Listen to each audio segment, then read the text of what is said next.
Thank you very much to the World Bank, the PMI, gathering such a remarkable group of people all over the region and the world. These are really precious moments to have together, and I think that certainly through the years where many of us were doing everything virtually, we really should be leaning in to having that FaceTime with one another, both during these incredibly informative sessions, but also obviously on the margins during those opportunities for the social networking.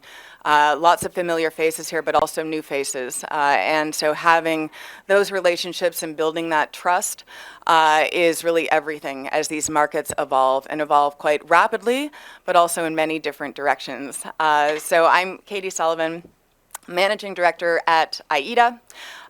We are a long-standing partner of the World Bank and PMI, and shout out to the team at the PMI for all the hard work that goes into just the PMI, but also, again, these types of unique gatherings. I have the pleasure of moderating today's session, and we're going to have quite a diverse set of perspectives, views, lessons learned, and I just, before we go into the meat of the discussion, I want to just make it clear with IETA, representing the businesses that we do. We're nearly 350, not just businesses, also NGOs. It's really the gamut of the carbon market value chain. It's project developers of all stripes. It is assurance providers. It is buyers. It is lawyers. It is financiers. The list goes on. And we also are privileged to grow as our membership grows and these markets grow, our offices across many regions. Even in the last year, we've opened up staff for offices in India and Japan and Brazil and South Africa. So it's really, quite stunning. But having fellow travelers, like many of you, along for this ride, know that there are experts and private sector voices that are deeply, deeply involved, deeply, deeply care, and frankly, have deeply, deeply earmarked billions of dollars to go into reductions and removals with high integrity. So that is the theme here today. I'm Canadian, and this is fun, how high integrity carbon credits, how to get it done. And in Canada, there's a slogan, just get her done. Get her done. We got to get her done. But it's obviously integrity is on everybody's lips these days. It's absolutely essential. If you don't have integrity, you might as well call it a day. It's over. It's done, including for private sector. So we have Sigrid from Norway, we have Tisha from Thailand, Billy from PNG, Bianca from VCMI, the Voluntary Carbon Market Integrity Initiative, and of course, everyone knows Hari from the World Bank. And we're going to dig into high integrity as these markets evolve. And there, as I said earlier, there's going to be some quite unique perspectives, but should also give some inspiration, let's say, for seeing more of some of the activity that's happening on the ground in your respective regions. So Sigrid, why don't you start us off? You're Senior Advisor, Ministry of Finance, Norway, and aiming to be carbon neutral 2030 through nicely a combination of domestic and global activity. And you have signed a number of Article 6 agreements. Indonesia, you have Senegal, Morocco. So why don't you provide a bit of context and color briefly about just Norway and your vantage point. And then we'll get into just some of the more specifics around criteria that you, the Norwegian government, have considered in entering some of these agreements and moving forward. Thank you very much, and thank you so much, Katie, for the introduction, and thank you to the PMI team for organizing the Global Knowledge Forum, and for all the good interventions and presentations that's been taking place on the panel so far. I will start off with, I work for the Ministry of Climate and Environment in Norway, and I will start off just telling you a bit about where we're coming from, what targets we're planning to reach, and how we are planning to do that using high integrity carbon credits. So Norway is not a member of the EU, but we still have a very good cooperation with the EU, meaning that we will fulfill our NDC together with the EU. We will reduce our emissions with 55% by 2030, together with the EU. But in addition to that, we also have a climate neutrality target set by the Norwegian Parliament. That target says that from 2030 onwards, Norway will compensate any remaining emissions in Norway by contributing to emission reductions in other countries. So that is the main reason why we are actively engaged in the Article 6 market at the moment. So we will be a long-term buyer in the market from 2030 and to somewhere in 2040, where we're hopefully climate neutral.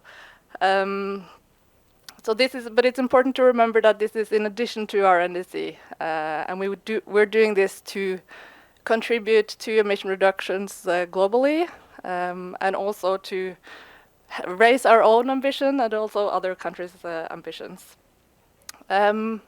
So far, we've been working through mostly two main channels for this work. We've been working through the World Bank's Transformative Carbon Asset Facility, TCAF, but we've also been working together with GGGI. And both of these channels, we've been focusing on crediting on the policy level, meaning that we potentially can reach even higher scale up of emission reductions and also increase ambitions even more and contribute to a transformative change in the different countries. This is a very innovative approach. It hasn't really been done a lot before. It's new to us and also to our partner countries. Through GGGI, we're working with the DAPA program, developing programs with policy approach in Indonesia, Senegal, and Morocco. We've been working with these countries for quite some time, since 2019, and we've learned a lot so far. When it comes to the criteria for engagement, all these three countries have had internal processes to come up with what policies and what sectors are relevant for them to cooperate about. And in all these three countries, it's been the renewable energy sector. And to us, it's really been key with host country buy-in. I think that is maybe the most important criteria for us when we are considering partner countries, to make sure that host countries they have a good understanding of cooperative approaches, they understand the rules from under Article 6 rulebook, they see and also have done assessment of how Article 6 cooperation can have an added value in their countries, and also how Article 6 can increase ambitions in addition to their NDC. Another important thing is to have good internal coordination between ministries and agencies and other actors that are, especially at the policy level, that are actually going to implement the policies, right? It creates an additional layer of challenges, and seeing from Norway's side as well how difficult internal coordination can be. It's a key thing in partner countries. Many countries are now in the stage of developing national frameworks, and that is also very helpful and useful to kind of set the responsibility between the different governmental actors, and that is really helpful in this process. But more in detail when it comes to the high integrity or the environmental integrity of our partnerships. Two issues that are really key to us is additionality and attribution, and making sure that these emission reductions wouldn't have taken place if it wasn't for the cooperation, right? And especially also at the policy level, it's challenging to make sure, but we're spending time now to really get the program design right, to make sure that this wouldn't happen if it wasn't for carbon finance, and also that it's because of Norwegian funding that this is taking place. I mean, many of the sectors, especially the renewable energy sector, it sees a lot of it's a lot of aid money as well going into different programs and projects. So we need to make sure also that this is because of Norwegian funding that emission reductions are taking place. It's also important to us that emission reductions are permanent. It should be sustainable. It should help host countries to do the transition.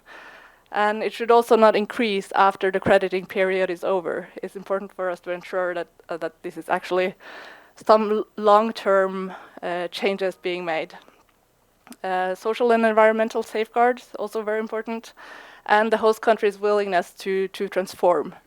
Their willingness to set ambitious NDCs, conservative baselines, and that this is also followed up by national policies in these countries that are aiming to do the green transition. So yeah, I think I will stop there, or I could just maybe also add an important lesson that we've had with working closely with the 3 host countries, is how important it is for host countries to, first of all, gather data, have information and data, but also be willing to share that, especially when designing program and projects, that it's important to have good data to actually be able to set good baselines, see or document as much as possible how this program could be additional. And I think and it's also important to remember that it takes time to develop good projects, especially on the policy level. We've been working with these countries since 2019, and hopefully we're on our way to do more bilateral agreements and eventually purchasing agreements. But it's important that developing good programs also take time, and it shouldn't be rushed, especially in order to get things right from the beginning and to increase the reputation of the market. At least for us, that is key. Yeah, I'll stop. Thank you. Thank you so much, Sigrid. A lot of work and activity, and there is that balance. There's obviously sense of urgency. Climate must be patient. Get it done. Get it done. And we'll circle back with a few other questions. I certainly have some just about the agreements and what you might be looking at the horizon, maybe beyond renewables. But first, we'll go to Thailand. So Tisha from Thailand. I was saying earlier, when I tee you up, we should have confetti coming from the from the ceiling, because you had big earlier news from this year with the landmark deal with Switzerland on the 6.2 agreement. So why don't you set the stage and just say a bit more about Thailand, the activity that you are 6.2, that agreement itself, I think adding a bit more contours about just how that came to fruition and what that entails. But also just Thailand's the voluntary market that's under development, and of course how integrity is being woven in to these decisions. Tashi. Thanks for the introduction and for having me here in this session. So thanks to the organizer, the PMI and the donor and all the participants. So Thailand looks forward to continuing working with you under this partnership program. Okay, before the eBus projects, I know that everyone looking forward to that thing. Let me provide the background information of Thailand at the moment. We are under the updated NDC. Thailand aims to increase our greenhouse gas emission reduction from 20 to 25% to 30 to 40% below the business as usual level by 2030. And we have set a firm and conditional target at 30% reduction. And we are aiming to achieve 40% with the international support. For the long-term target, Thailand is committed to achieve carbon neutrality by 2050 and net zero emission by 2065. So the Department of Climate Change and Environment was established last year in August to expand our response to climate change challenges under the Ministry of Natural Resources and Environment. Recently, the ministry is working on the climate change bill, which has undergone intensive consultation with national entity, the private sector, local community, NGOs, including extensive public hearing. Now, it is in the final stage before submit to the National Climate Change Committee and the Parliament for the final approval. This climate change bill will establish a legal framework for implementing a package of carbon pricing instruments, including a national climate fund, a carbon market, a carbon tax, and the emission trading system. Thailand will collaborate with the World Bank to conduct an impact analysis on the effectiveness of each carbon pricing instrument and determine the most suitable timeline for their implementations. So specifically to the eBus project, back in 2021, Thailand initiated the Article 6 implementation agreement with Switzerland. Considering the ITMO as a national asset, it took intensive discussions and over a year and a half to the cabinet to approve this agreement. And at the outset, we faced a challenge due to the absence of necessary institutional, governance, and legal framework for implementing the Article 6 of Paris Agreement. And to address this, we developed a carbon credit management guidance and mechanism. We call that the CCMGM, that approved by the cabinet. This CCMGM provide a legal foundation for the use of carbon credit for both domestic and international objectives. It defines the allowable project type, project criteria, and establish the responsibility of the entity involved throughout the Article 6 implementation process. So our first 6.2 project is the eBus project. You may know that.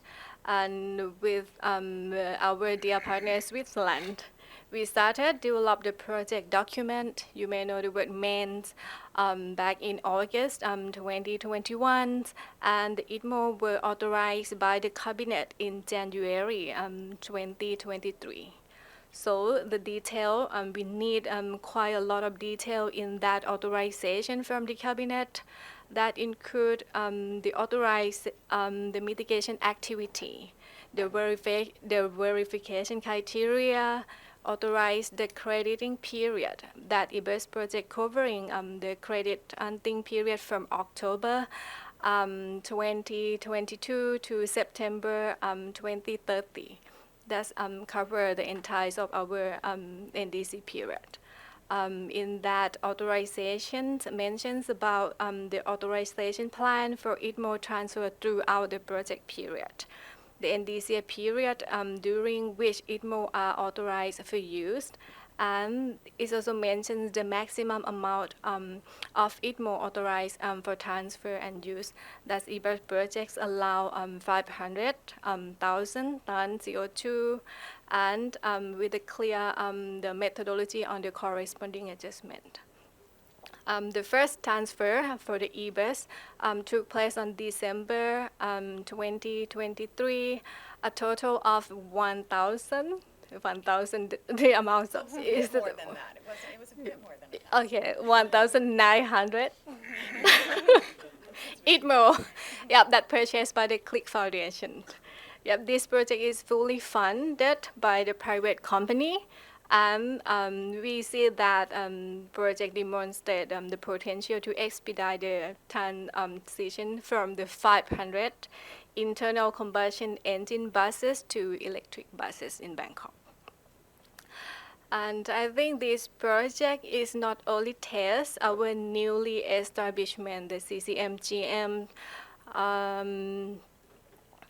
framework, but also illuminated the part of numerous enhancements. So importantly, the implementation of the Article 6 project must align with the NDC action plan. This involves the detailed measure under the NDC action plan. where the NDC conditional target will not be applicable for the 6.2 in Thailand. Or other word, we can say that the project that can be achieved through the domestic effort will not be listed. It is a negative list for 6.2 for Thailand.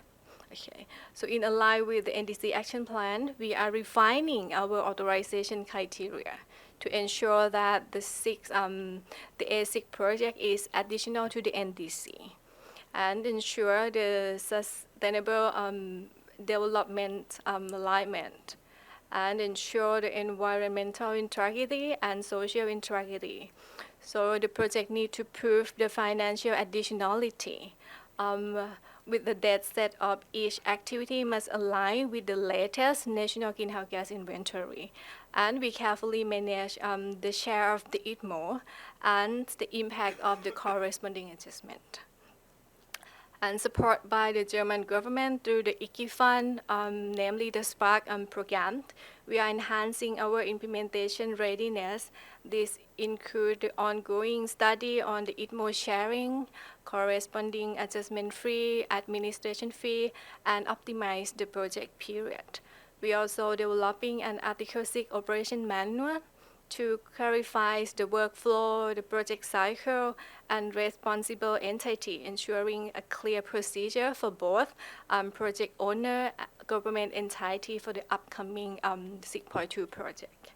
So we are upgrading our national registry to ensure it's aligned with national standard. We have our own registry that built from our domestic crediting mechanism. You may know the TVER, the Thailand Voluntary Carbon Credit Scheme.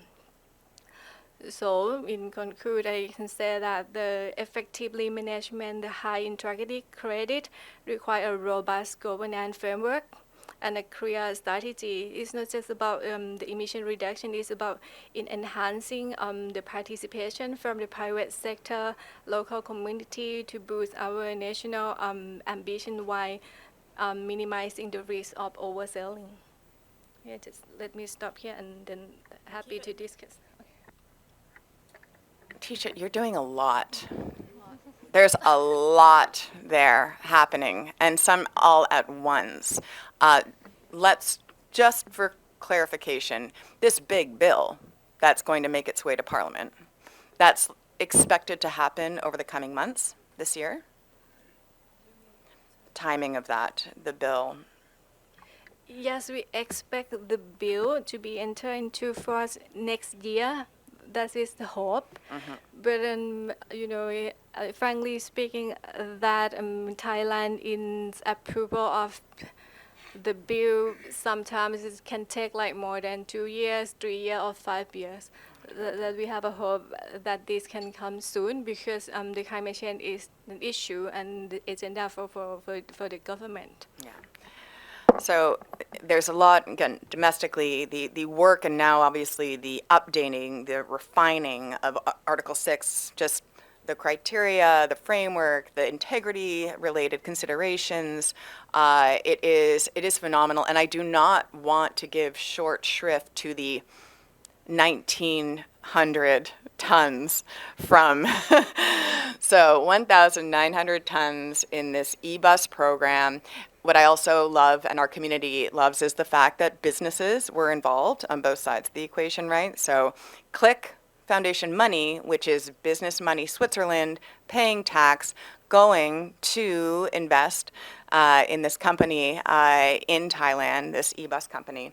And the government being so supportive, again, while making sure that everything is underscored with integrity. So it's relatively small, but is incredibly important and symbolic, right, for others to go. So thank you.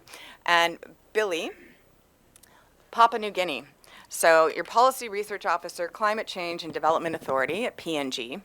And you have communicated that you're here to be a sponge in many ways, right? To listen and to learn about the experiences beyond PNG, but to bring back home because it's quite a sensitive, active time in PNG with you and your colleagues with government. So if you could provide that scene setter about where things stand around carbon market legislation development and framework, but also we recognize that PNG had a, what's the word, topsy-turvy, bit of a challenging year with, there was the VCM experience, the moratorium last year. So some just of that experience, how it's driving some high integrity considerations in the work that you're doing at PNG now.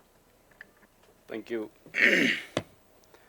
Thank you, moderator. Before I begin my presentation, I would like to acknowledge the work done by PMI to bring together expertise from different countries here at Cartagena to share experiences and lessons learned in the space of carbon markets and credits, and also related fields. In my presentation, I think I will talk about scaling carbon markets in Papua New Guinea, specifically looking at key barriers, then propose solutions to those challenges and actions needed. Papua New Guinea, as you all know, is a small developing state, but it's a home to the third largest rainforest globally, after Amazon and Congo. PNG significantly contributes to global carbon sequestration. The country has the potential to play a crucial role in global carbon markets. PNG contributes at least a minor proportion of the greenhouse gas emissions from fossil fuel combustion, 0.04% emission from the Asia-Oceania region, and 0.02% of global emission. Recent regulatory challenges that we face today in 2022 following concerns about the proposed verified carbon standards, REDD+ projects in Oro province, one of the provinces in PNG. The Environment Minister imposed a moratorium on new voluntary carbon credit schemes until adequate regulations were formulated. Subsequently, an agreement was signed with Blue Carbon, a Dubai-based company, to develop a regulatory framework for vetting future forestry projects in PNG. This agreement was updated at COP28 in December 2023 to strengthen collaboration on Article 6 project under the Paris Agreement. The government of PNG has been developing a carbon market regulations to define institutional responsibilities and processes for carbon markets, including Article 6 and the voluntary carbon market. This initiative aligns with PNG Medium-Term Development Plan 4, which is 2023 to 27. It occurs simultaneously with our national election, which includes establishing effective carbon trade regulations as a strategic priority. The regulation, still under development, aims to cover various aspects of carbon market operations. PNG is working on a national registry that connects with Vera, developed by CCDA and PCDA, and PNG Forest Authority, supported by FAO and JICA. The registry keeps track of projects targeting voluntary market. The National Forest Monitoring System, housed in PNG Forest Authority, monitors national forest cover, which is used to report national credits. Currently, our credits are on the UNFCCC platform. 2016 to 2018 credits are about 68 million carbon credits equivalent to CO2. 2014 and 25 credits are 9 million carbon credits equivalent to CO2 are on the REDD+ platform managed by CFRN, or Coalition for Rainforest Nations. PNG has met all requirements set out by UNFCCC and produced results. However, the credits are not being sold as expected. Challenges and future strategies for PNG. PNG's pre-2022 credits are not being recognized or sold as anticipated. With that given challenges, my participation in this workshop is to learn from other countries who have sold their pre-2022 2022 carbon credits. So my main objective for me to attend this workshop is basically to identify the best market strategy for PNG to sell our carbon credits, as PNG credits are of gold standard and have met all requirements since 2024. Thank you. That was excellent, Billy, and very rich. You can read a lot, but to hear from the actual practitioners, policymakers' mouth about where things are, where you've been, and how they could evolve, but also that it's a strategic priority for PNG, carbon markets and participating in these carbon markets. Also, the leveraging of existing infrastructure like Verra and to establish your national registry is quite something. It certainly establishes the start of the fabric to allow for connectivity across these various markets. So thank you so much, Billy. And let's now go to not government, meta standard. So Bianca is with the Voluntary Carbon Market Integrity Initiative, not to be confused with the Integrity Council on the Voluntary Carbon Market. We all know that there was not much creativity when these when these entities started, but they're absolutely vital players now to our evolving carbon market space, and they have been extremely busy over the last couple of years. We probably were together but didn't see each other in Dubai, where it was the end-to-end integrity announcement was there with ICVCM and VCMI and GHG protocol and the independent crediting programs, and it was just like boom, boom, integrity, integrity, integrity.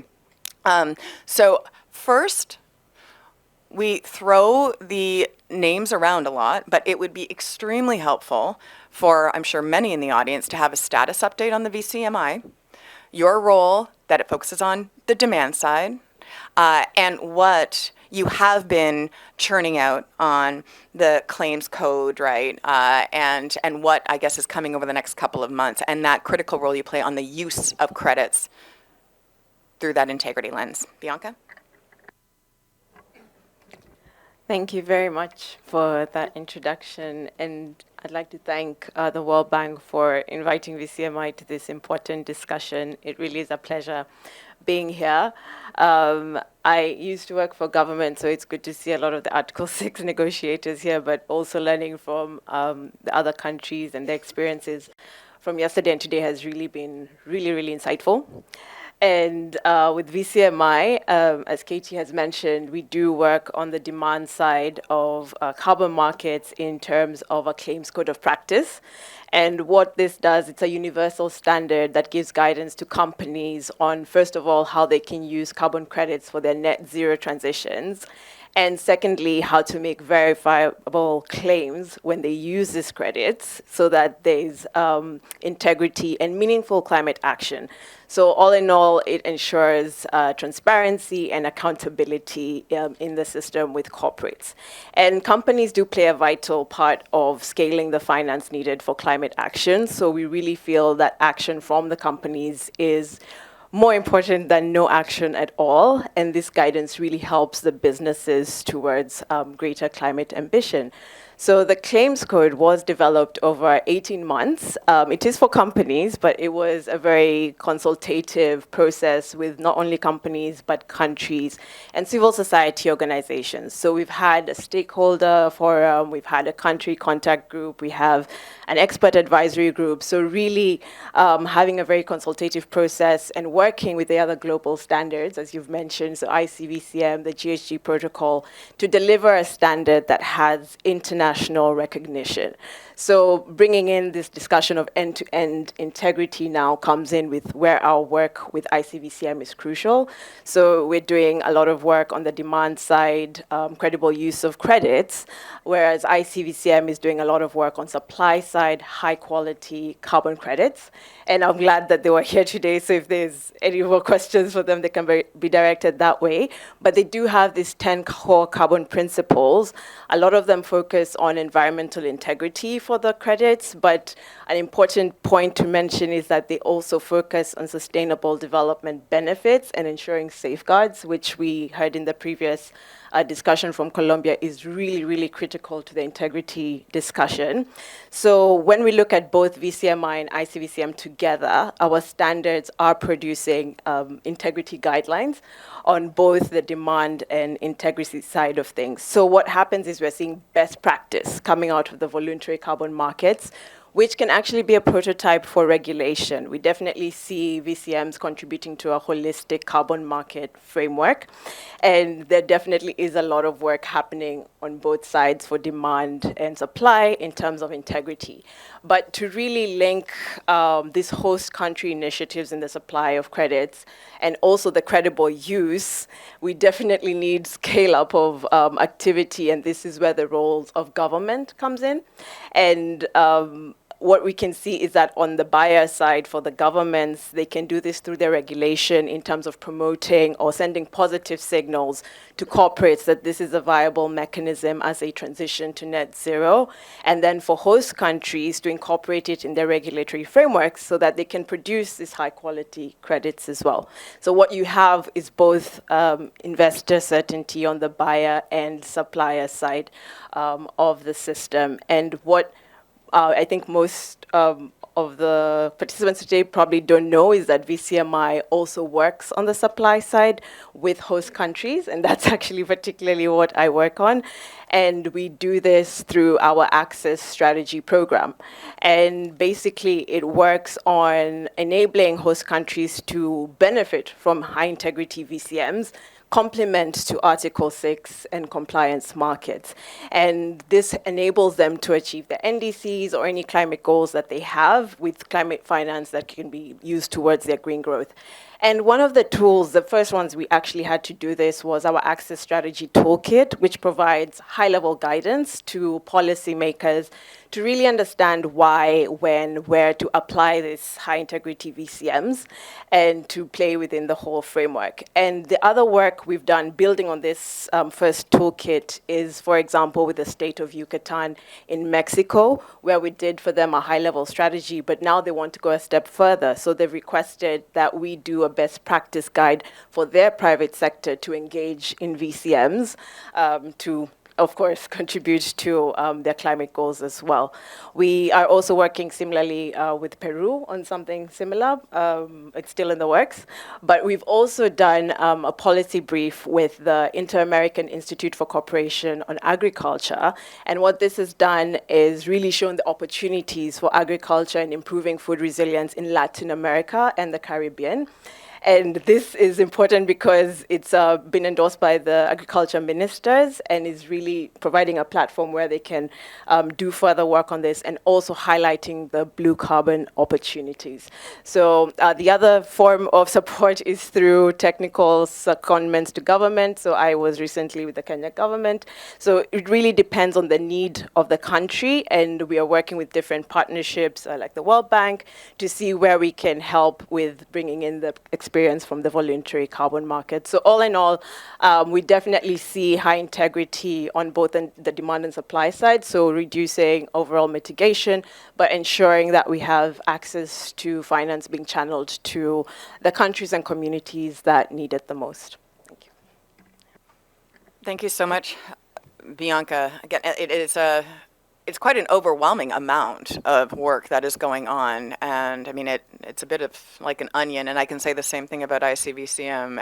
It's just like, you just continue to peel these layers back, and there's more work being done and more work being done. And I think for those who aren't tracking it as closely, they think, oh, it's VCM and not as much government engagement, maybe even siloed, right? So it's disparate, supply, demand over here in your case, right? Supply over here, they're not maybe talking as much. Oh, and then World Bank, are they even engaging closely on all these activities? So, I mean, there is just such an enormous amount of work, and the onion goes really deep, but it's also the tight coordination, including across these host governments, is so important.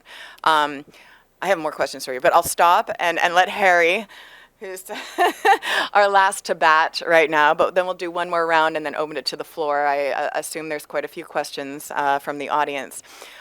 So Hari, again, I think back to as COP28, you know, we had, yes, the Article 6 negotiations didn't go as we wanted. But all the non-negotiated outcomes related to carbon markets, I've never seen anything like it in my life, right, at a COP. And I've been to a lot of COPs, like many of you. So this was also obviously the engagement roadmap that you launched, the carbon market engagement roadmap. It's fantastic. You have these pillars. Really fast forward to now and thinking through, okay, if you're categorizing it around kind of these pillars of work, but also the gamut of the countries that you are working with now, some that are maybe quite mature, right? Been around for a little longer, and some that really they're brand new to this space. What are you seeing and how are you adapting, pivoting to what you are providing to these countries? Again, even through that integrity lens. Hari? Thanks, Katie. Good morning, all again. So, I think listening to all countries, I think we all now realize that no, there is no shortcut for environment integrity, right? I mean, it's like countries expected that now learning, from 10 plus years of experience from the CDM world, that things will improve, things will simplify, and so that it will be easy to access, finance from the carbon markets. So good luck to those countries that are still in that frame of mind that we all know now how hard, for example, Thailand, it took 3 years to develop that EBUS program, and it's the same scenario for most of the Article 6.2 transactions that are out there right now. Yes, additionality haunted us in the CDM world. It will continue to haunt, even in the Paris Agreement, and then authorization added to that list. So yes, I mean, so now countries needs to deal with this. I mean, sometimes I feel like it's a scenario where a married man or woman needs to manage both the partner and the in-laws. I mean, which is very difficult to manage. But I think in this scenario, of course, there you can compromise on certain things. But here, I think countries don't have that option to compromise on anything. I mean, like they need to ensure that all aspects of integrity are being considered. I mean, it's like we heard yesterday and then today from the panelists that how countries are facing difficult choices in terms of making appropriate choices, like whether to participate. I think that question may be wrong. I mean, it's like it's not either or. I mean, like countries need both Article 6 markets, but also voluntary markets. Now, I think the crux of the problem, of course, starts from the the way NDCs are formulated.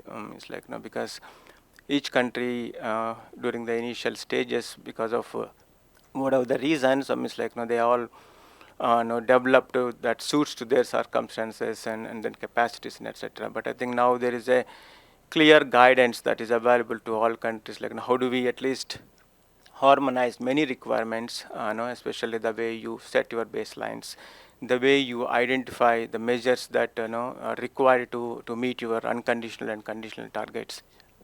And then, of course, the most difficult part is the assessing or estimating the financing needs to meet those targets. If you see the first round or second round of NDCs, they all lack of this kind of information and then clarity that is very much necessary for the countries. The experience so far has been, yes, the countries are trying their best to navigate within the space that they have, within the understanding that they have so far, and then of course the support that they are receiving from multiple partners, the World Bank. Yesterday Flavia has shown we are working with almost 30 plus countries on different aspects of carbon markets, starting with helping them to build some institutional capacity, and then of course introduce some kind of a policy frameworks.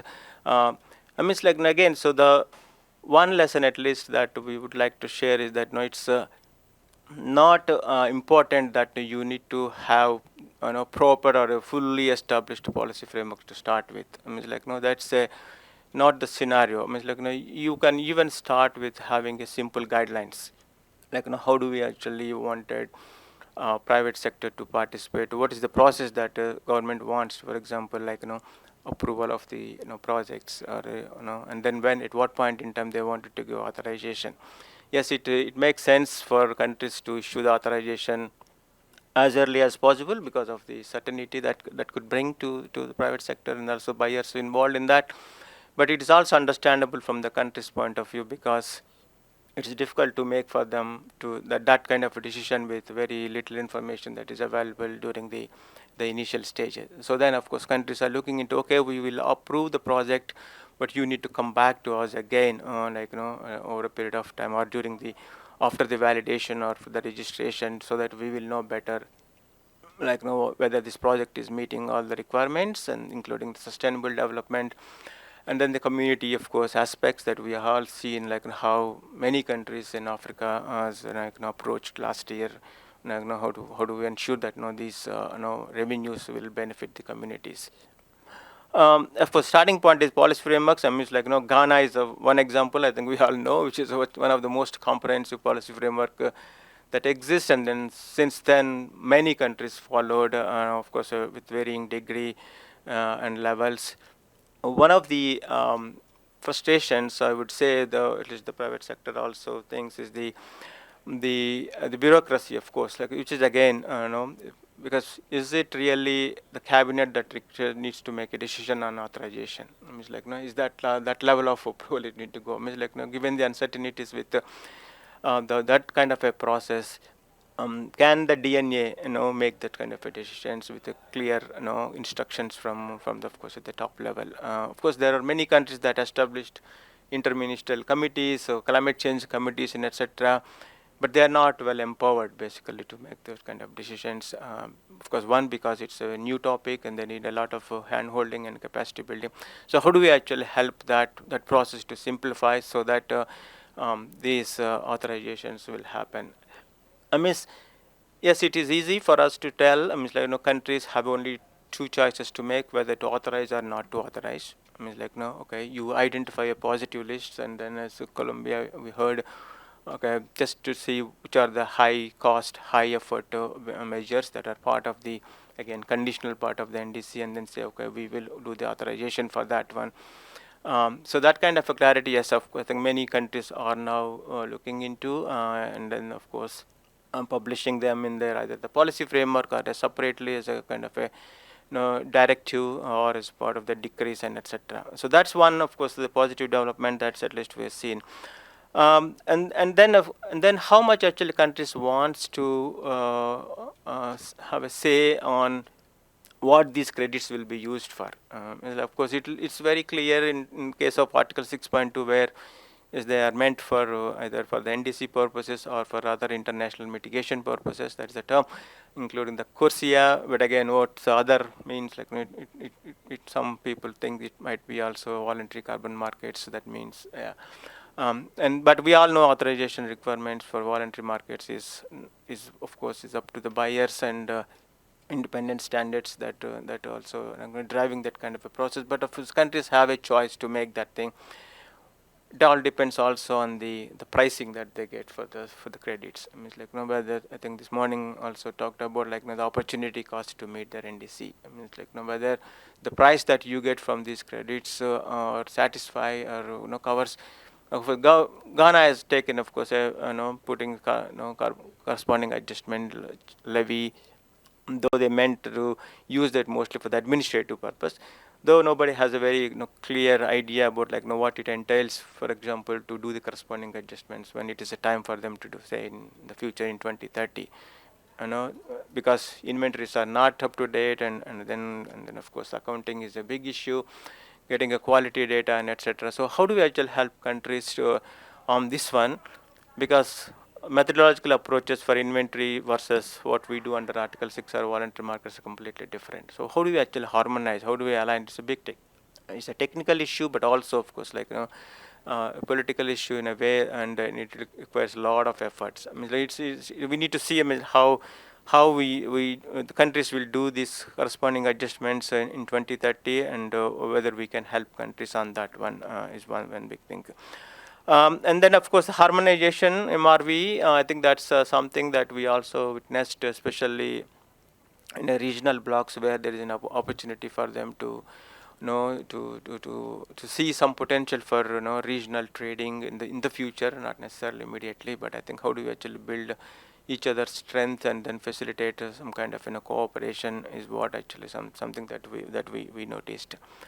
If you go to the next slide, which of course I think is also something similar to what I think Kazu also talked about this morning, on how countries are looking into that, including of course the authorization in some of the countries we noticed is happening not based on the detailed assessment of the modeling that Kaju talked about, okay, is it really make sense for them to do it, but it mostly looking at the simple things like whether this project is bringing some additional jobs to that area, or is bringing some sustainable benefits to the community there. And then in some cases we have even seen just simply from the pressure from the cabinet or from some minister, and so this corresponding adjustments needs to happen. So that's, of course, there's no uniform approaches that we identify, but yes, definitely I think countries are making efforts, learning from each other,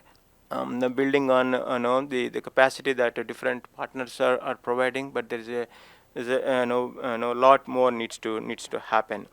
And the final thing I wanted to also emphasize is of course, when we talk about the integrity, because we talk about supply side, demand side, we already heard there is also market integrity. So there, I think one thing so far, all the policy frameworks, guidelines that we have seen, they all talk about the type of the infrastructure that they need at the domestic level. Mostly the registries, they cater different needs. Some want just for the tracking purpose, but some wants for issuance and then verification and so and so. But none talk about the legal nature of these credits. I think that's one thing that we are also trying to see, how do we actually help countries to think through and then integrate that part of the equation also into the policy frameworks. How do they treat the legal nature of those credits, and then what the implications that will have on the way they handle those things.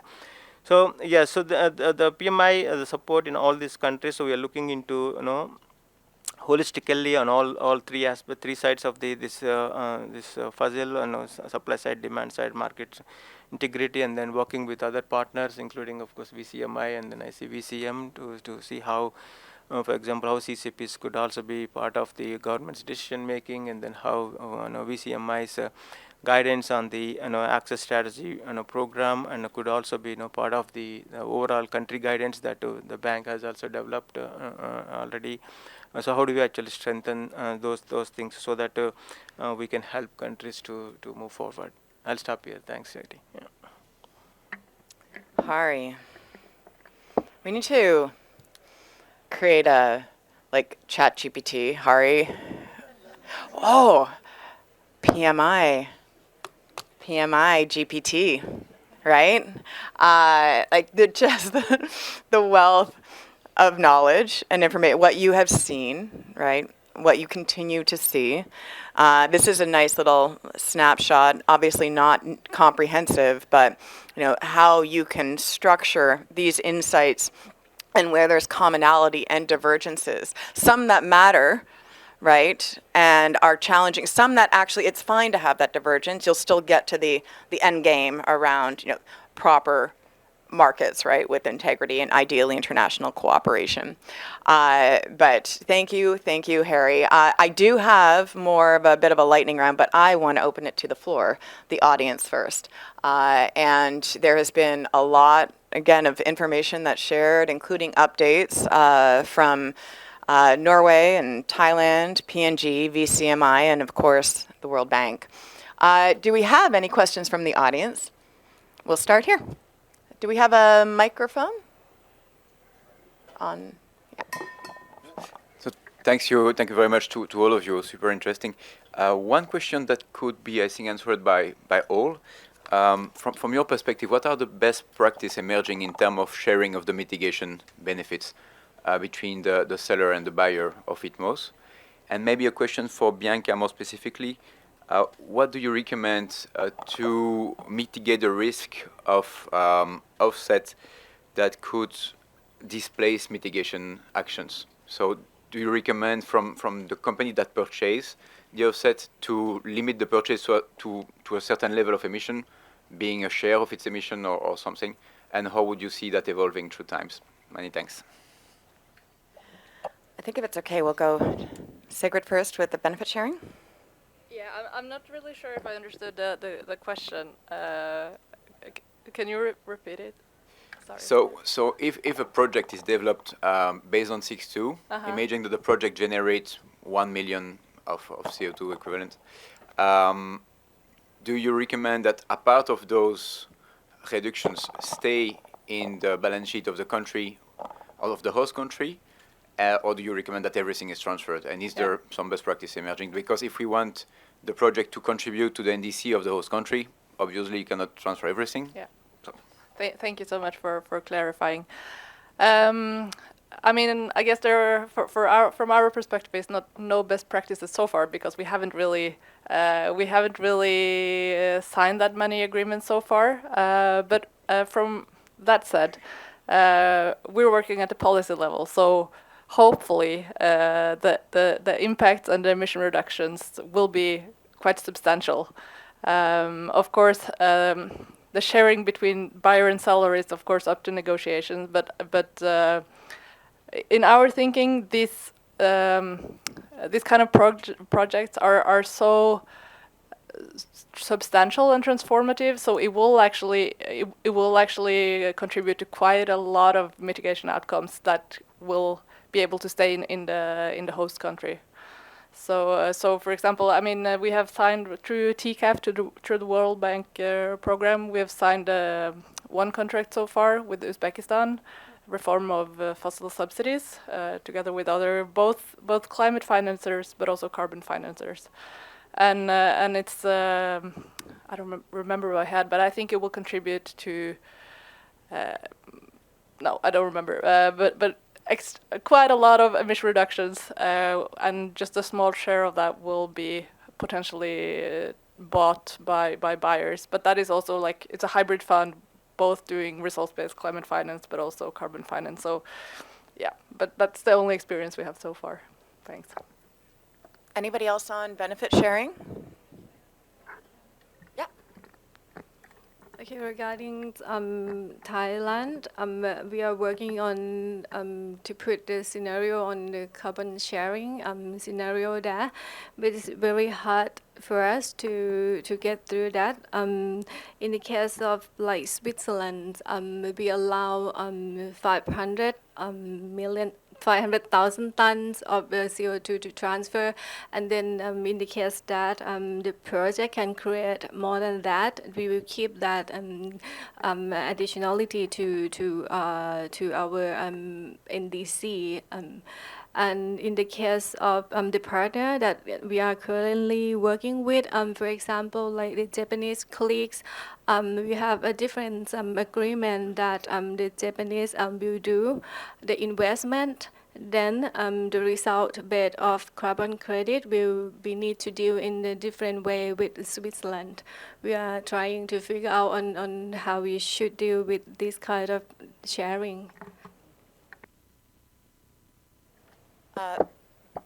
Hari, you didn't have anything to add to that? Okay, just catching. Hari GPT, doodaloo. Okay.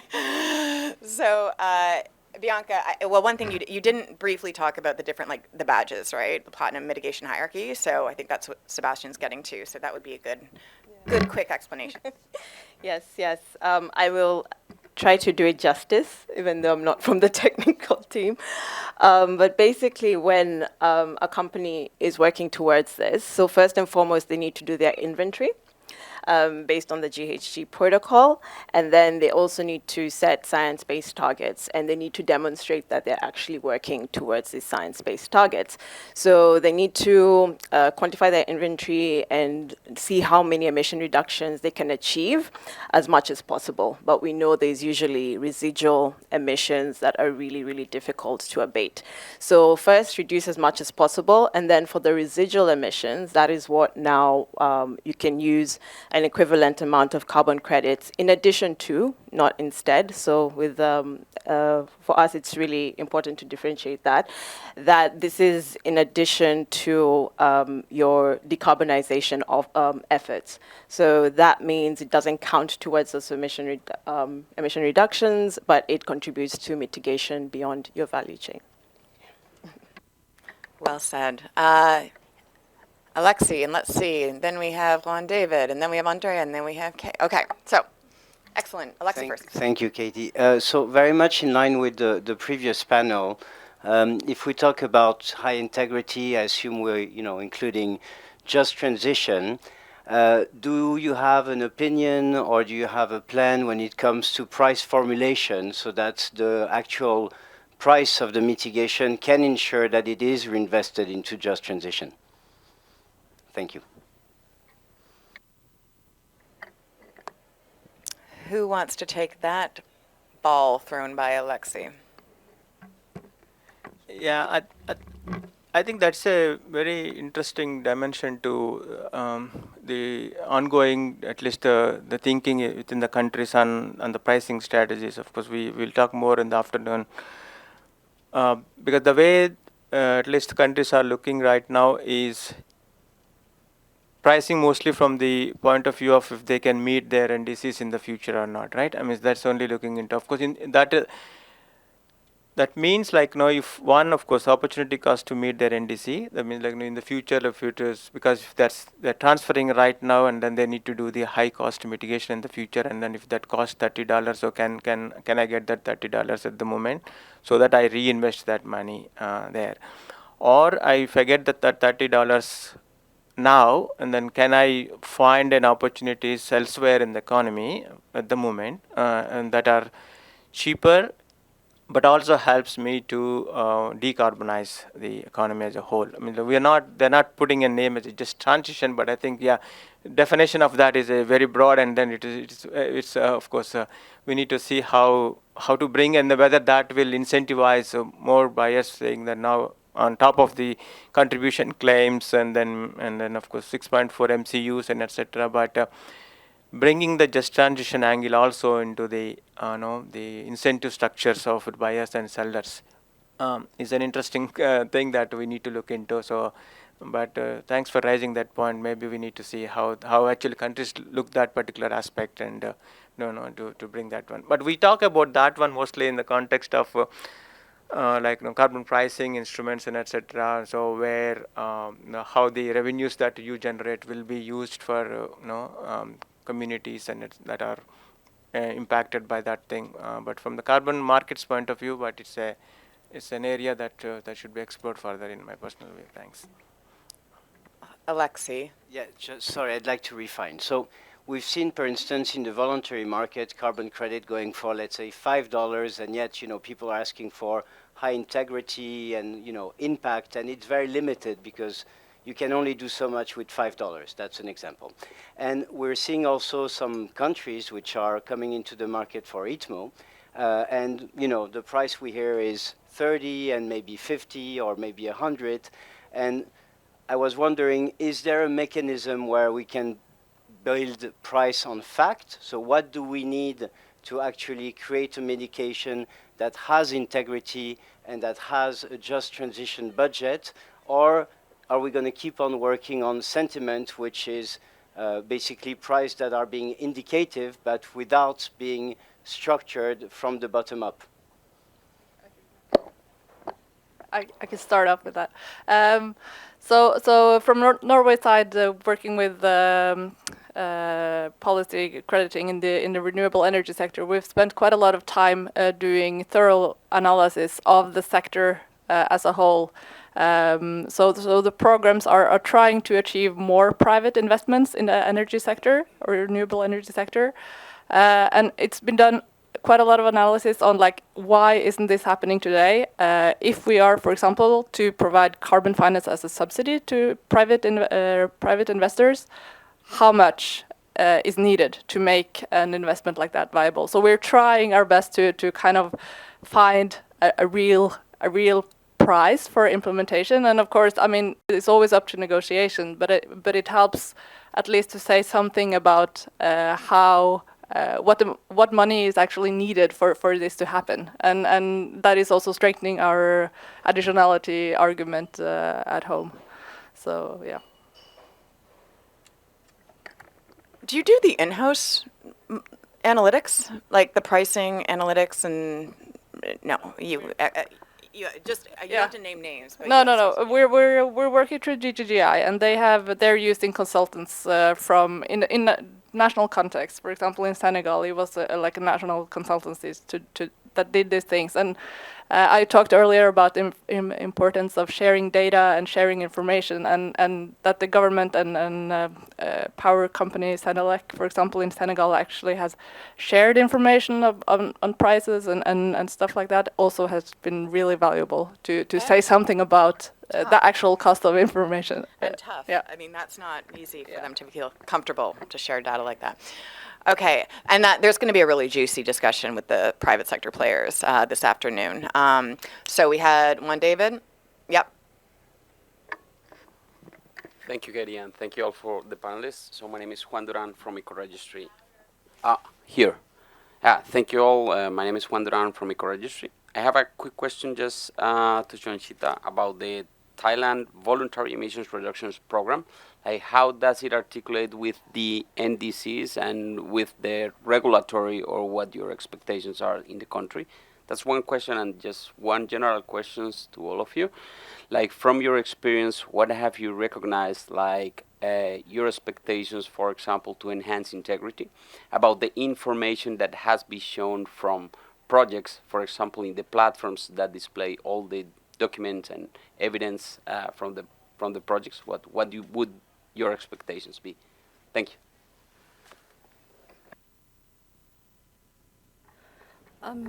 In Thailand at the moment, we don't have a compliance scheme for the country. So a domestic carbon market, the key word is just to promote the participations of the private sector and to raise the awareness of the company, individuals to have an involved with the greenhouse gas reductions in the country. So we treat that domestic voluntary carbon market separately with our NDC target, because the NDC target is a kind of a top-down approach, and then we assign the relevant line ministry taking care of the target. Like, for example, we have the Ministry of Energy put in place the number of the target that define from our 30 to 40%, and they need to deal with their entirety to achieve that target. So we treat that differently with the NDC. Possibly you have a carbon tax coming soon. Okay, not that soon. Okay, never mind. That Juan David had asked about expectations, enhanced integrity, all these platforms, data availability now. What are your expectations? Did I get that right?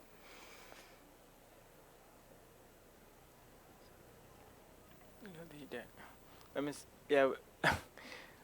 As part of the work that we are doing, and of course you are very much aware of on the enhancing the transparency, of course, is one of the major efforts that that countries need to take right now.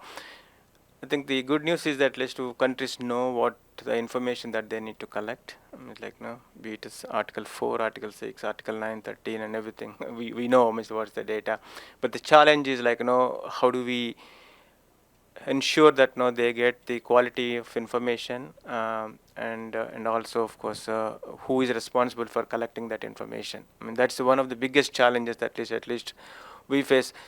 I think systems is one part of the equation. Yes, we can help establishing systems to facilitate that kind of a data collection process, because we have seen in countries where they have systems established, but scantily used. I mean, it's like, because they're not able to collect the information from the stakeholders that are supposed to be sending this information regular.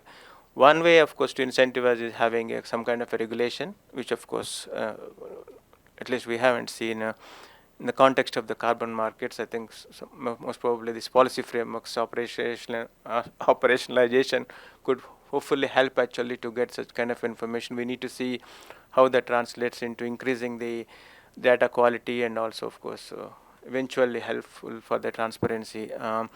And the one other major issue we find is the sustainability of operating those systems. I mean, it's like, even getting $5,000 allocated from the national budget turns out to be a big challenge in many of these countries. I mean, it's like no, so that's one thing. I mean, it's like how do we ensure that no there are sufficient incentives? Like no, okay, can part of the transactions could be used to support maintaining those kind of systems, like a fee on issuances or whatever that might be, or I mean, like not to get support from external agencies at least for initial few years. No, but means like we don't have a viable models at this stage. I think to say that no, yeah, countries are comfortably say that no, yes, we of course we have the systems, but we also maintain and manage the systems. And it also linked to the how fast the market activity picks up in that country. It's like so that they see revenues flowing and then incentivizing players to continue to support providing the information to those systems.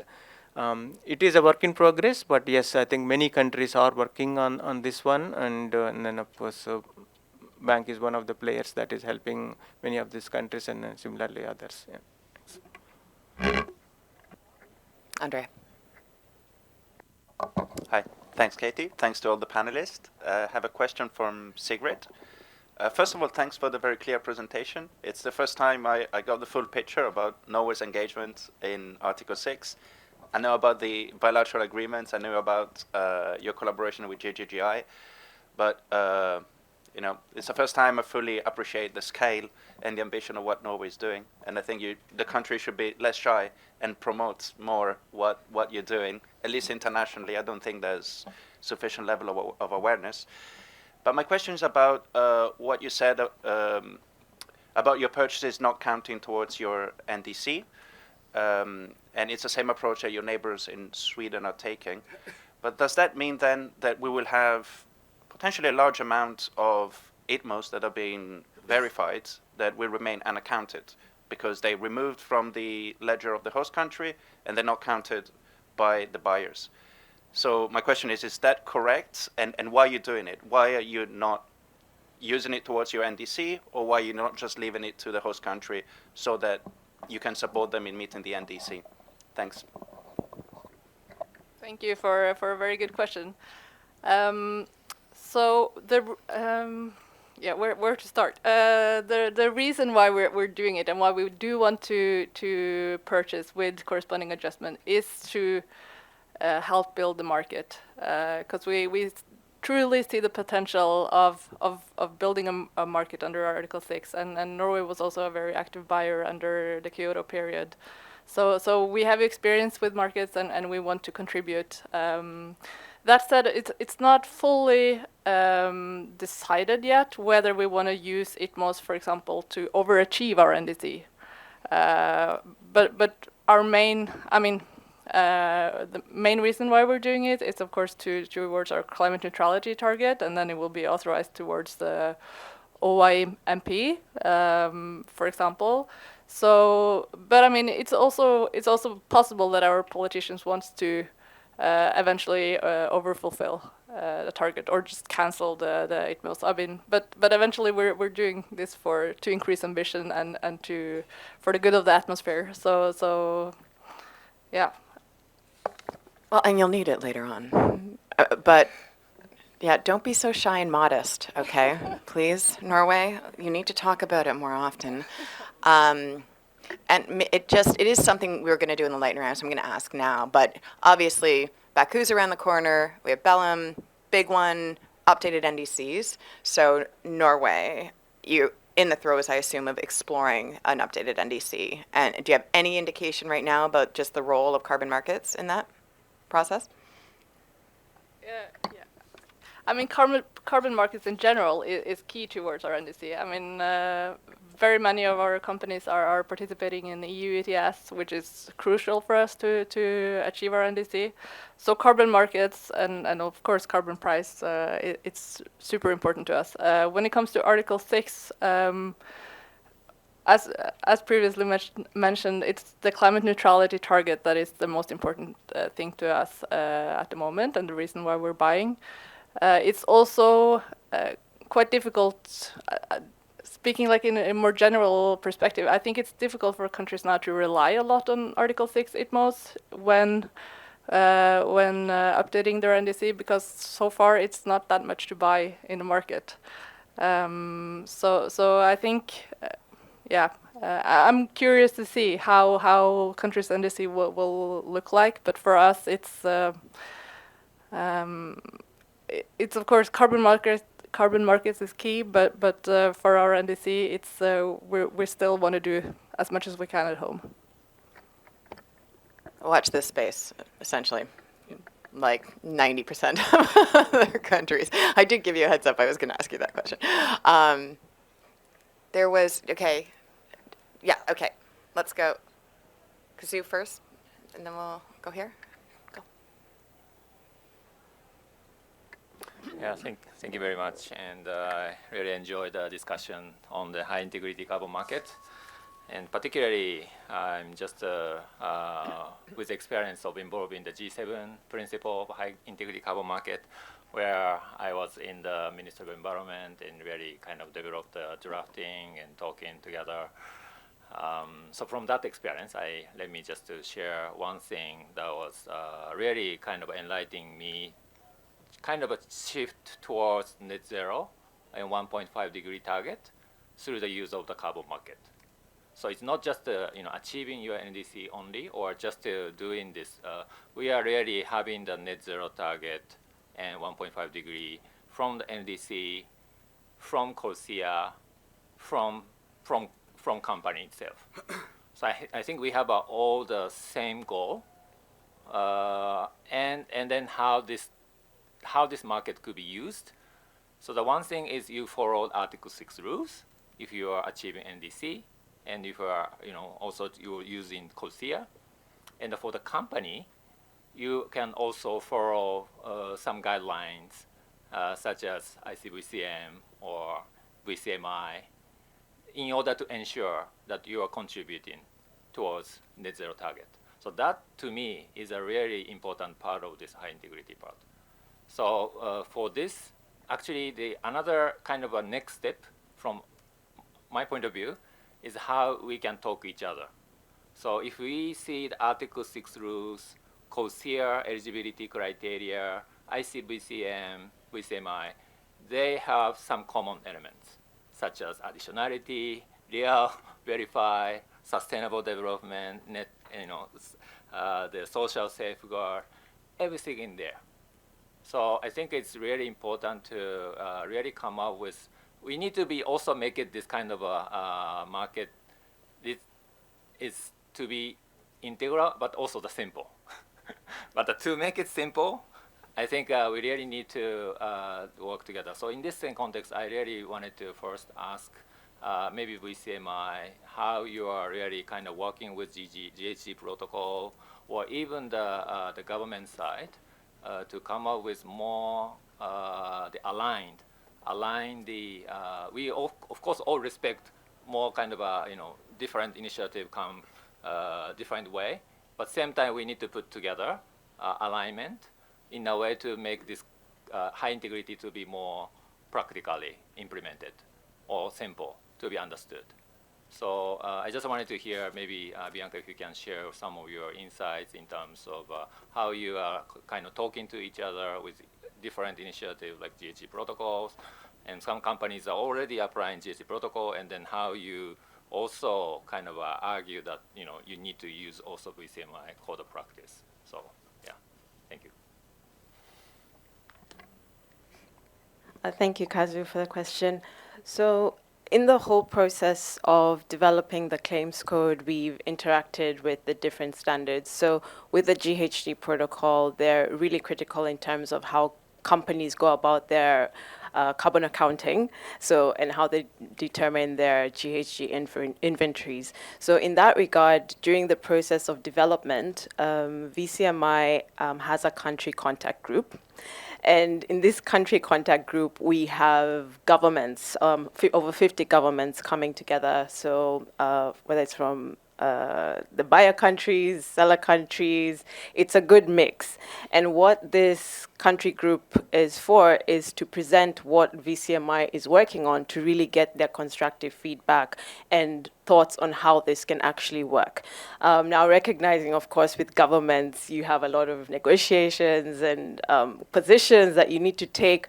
But with this country group, it is really not focused on endorsing the product, but really to give the feedback on how this can work in practice and realities for how the governments can encourage this corporate activity within their space. So this country contact group would give insight into the claims code of practice. We also know that there is difficulty around Scope 3 for companies in meeting their Scope 3 targets. So we are working on a guidance that can help with Scope 3 as companies continue on their net zero transitions. And this is in a beta phase, but it's something that is still consultative. We have to put it forward, get the inputs of different stakeholders, especially the governments. And then also the stakeholder forum is where we have the private sector also giving their input. So it's really about sharing the different experiences across the board. And why I really emphasize on the CCG, the country contact group, is because there is peer-to-peer exchange learning. So aside from the claims code, the Scope 3 beta version, which will be ready next year, we also go into the access strategies to see what is best practice or what's happening with other countries, and maybe something that one country didn't consider can be made known to other countries as well. So it really is a platform for bringing in these voices, but also for countries to provide feedback without necessarily saying you're endorsing it, but actually creating a standard that can be internationally recognized. And what we're seeing is that a lot of countries are already working and taking the guidance that's coming out of this. We've seen this with the recent US joint policy and principles on the VCM. We're seeing it with the claims directive in the EU. So a lot of what we're doing is really meant to align with regulation, and we're really working to get the diverse inputs from the different stakeholders. So we really encourage more countries to come on board to give us their insight, because really at the end of the day, we're all working towards the Paris Agreement goals. Yep. So moderator's privilege. How, ballpark, we don't need exact numbers, ballpark how many countries are involved in the VCMI contact group? We have slightly more than 50. 50? Yeah. From all over? From all over. So Africa, Asia, Latin America, and of course, and then we have the US, EU, and a lot of other European countries as well, Canada. Yeah. So it's quite a mix of global north, global south. And Is that list, is it public? I will find out, but I think we can share it, yeah. It would be helpful to I think know we exactly can. who's getting Yeah, I think we schooled can on definitely VCMI. share it, yeah, so that you can see, because sometimes we have a lot of representatives, but we're wanting more countries to share their experience. So the more the merrier. Yes, we can make it available. Yes. We don't want countries to be Yeah. modest, too Yeah. modest or humble. We want them to share. Yeah. I hear tummies grumbling, or at least needing a caffeine boost, right? So we're going to wrap, Alexi. I just wanted to ask I quickly, know there are other Bianca, what questions. was the typical focal point from the countries the ICVCM was dealing with? Sorry? Is Sorry? it the Oh, the focal points. yeah, Right. If it's So the DNA, Ministry of Environment, Ministry of Economy, I think that's quite relevant. Sure. So a lot of the focal points at the moment are representatives from the ministries that deal with climate change. So a lot of the ones that are dealing with Article 6, particularly for the contact group. However, we also recognize the importance of the finance ministries in this, and we've been getting a lot more of them joining the forum as well. But also to mention, we have partnerships. So we recently signed a partnership with the Climate Vulnerable Forum, the V20 Coalition of Finance Ministers, on how they can incorporate carbon markets into their whole finance development. So we're seeing, we want a lot more interministerial coordination so that the Article 6 negotiators are speaking with the implementers on a national level. So we really encourage having both environment and finance, or rather finance and the ministry responsible for climate change. Yeah. Woo! So, first of all, again, shout out to the World Bank Thank you for bringing us all together. And thank you. Let's have a warm round of applause for the incredible panelists. Sigrid, Tusha, Billy, Bianca, Harry, thank you so much for making my job so easy. And back to you. Thanks. Thank you.